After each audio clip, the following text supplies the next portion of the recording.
Akkam nagaa jirtu kabajamtoota daawwattoota koo ani baay'ee nagaadha isin nagaa keessanii iddoo jirtan hundumatti nagaan koo isin akka hojjaa ayilata alabataadha yuutuubichi moolitti tikidha. Egaa tibba kana walitti fufuudhaan appilikeeshinoota shan ta'an babbareedoo kan ta'an kallattii garaagaraatiin isiniin qopheessaa kan bara 2020 irratti baay'ee beesti ta'an isiniin qopheessaa subscribe gochuun dagatina. Kanas gaa kallattii garaagaraatiin isiniin qopheessaa. Inni tokko faratti amma isiniin dabarsu kuni appilikeeshinoota garaagaraa 5 kan baay'ee isin barbaachisu moobaayilii keessan keessaa qabaachuu qabdan isiniif hin dabarsaa. Isas gaa ammumaatti hordofuun dagatina. Kutaattaan keessatti immoo kan isin dabarsu footoo editingiidhaaf appilikeeshinoota isin gargaaran 5 itti fufee immoo viidiyoo editingiidhaaf kan isin gargaaran 5 itti fufee immoo laawuncharii babbareedaa ta'an 5 isin qopheessaa. Appilikeeshinoota barataadhaaf gargaaran 5 isin qopheessaa. Itti fufee immoo appilikeeshinoota isin barbaachisan 5 isin qopheessaa. Amma dhumaatti hordofuun dagatina. Siirosota kanas gaa ilaaluun dagatina isiniif jedha. Isa tokkoffaarraa kaan ilaalla. Isa dura garuu YouTube koo subscribe godhi. Yoo si tole booddee subscribe goota.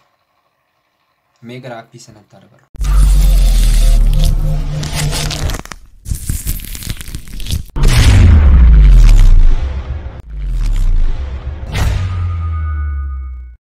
Tokkoffaarratti gaa kan nuti ilaallu dikshineerii barbaadaa turtan taanaan yookiin immoo dikshineeriidhaaf kan isin gargaaru aappii barbaadaa turtan taanaan Maariyaam Weebistariin isa gaarii fi isa baay'ee bareedaa ta'edha jechuudha. Kunis gaa aappiin kun baay'ee kan isiniif toludha. Jecha garaa keessanii sarchi gochuudhaaf sarchi gootanii irratti ni argattu. Wanta hanqate tokko hin jiru jechuudha. Yeroo baay'ee wanti nama rakkisu keessaati jecha tokko erga hiiknee booda jechoota sana keessaati wanti nu dhibe tokko yoo jira ta'e isas deemnee sarchi goonaa kana garuu achuma irratti klik bichaa goonaa jechuudha. Kana booda nuuf banaa jechuudha jecha sana. Kanaaf baay'ee namatti tola. Dikshineerii kanatti fayyadamaa. Akkuma beekamu Google Play irratti kanaaf Google Play irraati salphaatti kun buufachuu dandeessu. Kanaaf mana salphaa galaatiin aappii kana fayyadamaa. Kana malees aappiin kuni dikshineerii kana cinaatti gaa kunoo dandeettii vocabulary keessanii dabaluudhaaf jecha kunoo wantoota garaagaraaf keessatti qabata. Wantoota vocabulary garaagaraa kanaaf tokko isaa isa salphaamatti waan gochuu dandeessu itti fayyadamuu dandeessu isiniin jedha. Dikshineerii waan keessanii isiniif guddisaa. Kanaaf itti fayyadamaa. Baay'ee dikshineerii bareedaadha. Dikshineerii barbaadu taanaan dikshineeriin kun isa filatamaadha jechuudha. Kan biraan lammaffaarratti kanan isiniif kaasu Split Cloud. Kunis gaa Play Store irratti ni argattu. Kanaaf Play Store irraatii buufachuu hin dandeessu. Linkii isaa description keessa isiniif jira. Isarraatii fuutanii godhachuu hin dandeessu jechuudha. Aappiin kun gaa baay'ee bareedaa yookiin immoo barbaachisaa kan isa godhu nama lama taatanii muuzikii garaagaraa lama dhaggeeffachuu hin dandeessu jechuudha. Kunis kan ta'uu danda'u eerfooniin keessan raayitii fi leeftiin isaa orjinaala hojjechuu qabaachuudha. Akkasumas eerfoonii orjinaala kan inni isin barbaachisu. Kana malee kan isin gochuu qabdan yeroo hundumaa yeroo isa gubbaa bantan lamaan isaa iddoo kanaatii isheen kana diimaa ifuun qabdu jechuudha. Yoo nama lama taatanii dhaggeeffatu ta'e yoo immoo lamaan isaa walitti mix gochuu barbaadu ta'e ishee kana in ibsitu jechuudha. Kanaaf amma yoo add irratti gochuu barbaadan iddoo kana D7 kan jedhu kanarratti klik gootanii in fidattu jechuudha. Faarfannaa yookiin immoo muuzikii barbaadan in filattu as keessaa filattu jechuudha. Zan as keessaatii kan garaa keessanii kan isinitti tole erga filattanii booda tokko irratti klik gootanii zan baakettu jechuudha. Amma isaa gararraarra galeera jechuudha. Sagajjalaa kanarratti akka galuu barbaadan irratti klik gootanii kan garaa keessanii filachuu hin dandeessu jechuudha. Kan garaa keessanii kan isinitti tolu as keessaatii waan garaa keessanii kan isinitti tolu. Zan waan garaa keessanii filattanii play jettu jechuudha. Kana booda erga play jettanii lamaan isaa gaa mala salphaa kanaatiin play gochuu hin dandeessu jechuudha. Tokko isaas farfachiisuu dandeessu, lamaan isaas farfachiisuu dandeessu.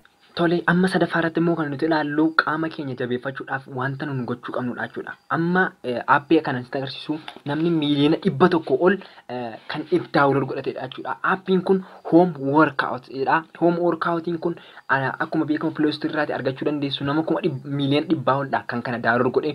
Kanaaf aappiin kun baay'ee powerful jechuudha. Qaama keessan kallattii kamiitiin jabeessuudhaaf akkuma beekamu chestii baasuudhaaf waan garaagaraa qaama keessan fayyummaa qaama keessan eeguudhaaf baay'ee kan isinitti toludha.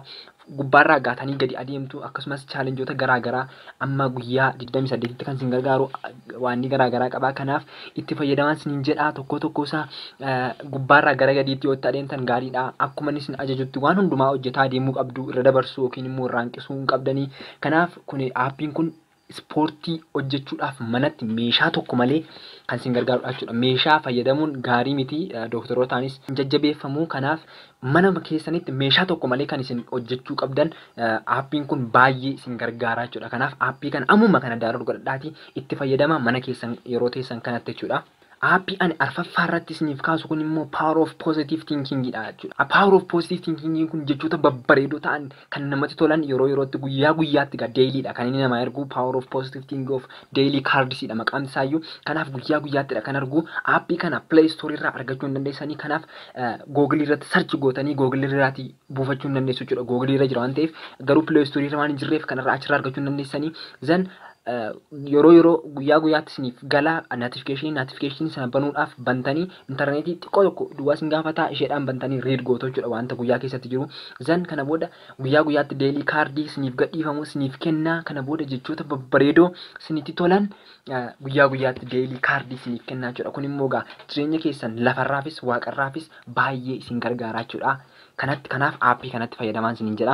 Inni nun dhumarratti ilaallu immoo yeroo baay'ee ijoolleen iskoolarshiippiidhaaf kallattii garaagaraatiin weebsaayitoota akkasumas iimeelota garaagaraa cheek gochuu rakkatan kun baay'ee isin fayyada jechuudha. Innis use opportunity dha kan inni jedhamu. Use opportunity kun kan inni fayyadu iskoolarshiippii akkasuma intarnshiippii akkasumas fellowshiippii garaagaraaf warri barbaadan undergraduate, mastersii, PhD warri baratan eenyuuf iyyuu baay'ee isin gargaara.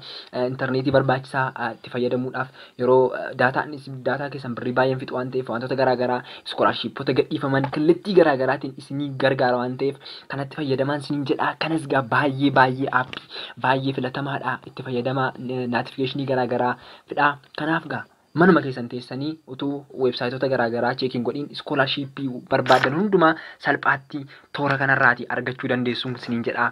Kanaaf kana fakkaata ture. Kanas salphaamatti waan irraati argachuu dandeessu. Play Store irraa use opportunity ta'inaan kun akka argaatan kan hin argattu baay'ee salphaadha. Baay'ee namatti tola. Aappii kanas fayyadamaa isiniin jedha. Egaan kabajamtoota daawwattoota amma akkuma argitan appilikeeshinoota 5 kan baay'ee isin barbaachisan jedhu guyyaarraa kana qabadhee kana dhufe kana fakkaata ture jechuudha. Kana duras viidiyoota baay'ee hojjedheera jechuudha. Kanaaf isaanis ilaaluun dagatinaa keessaati fakkeenyaaf viidiyoo editingiidhaaf gara kutaa 25 ol ta'u hojjedheen jira. Isa afaan Oromootiin afaan keessanii baay'ee kan hojjedheen jira. Isa galtanii ilaaluun dagatinaan isiniin jedha.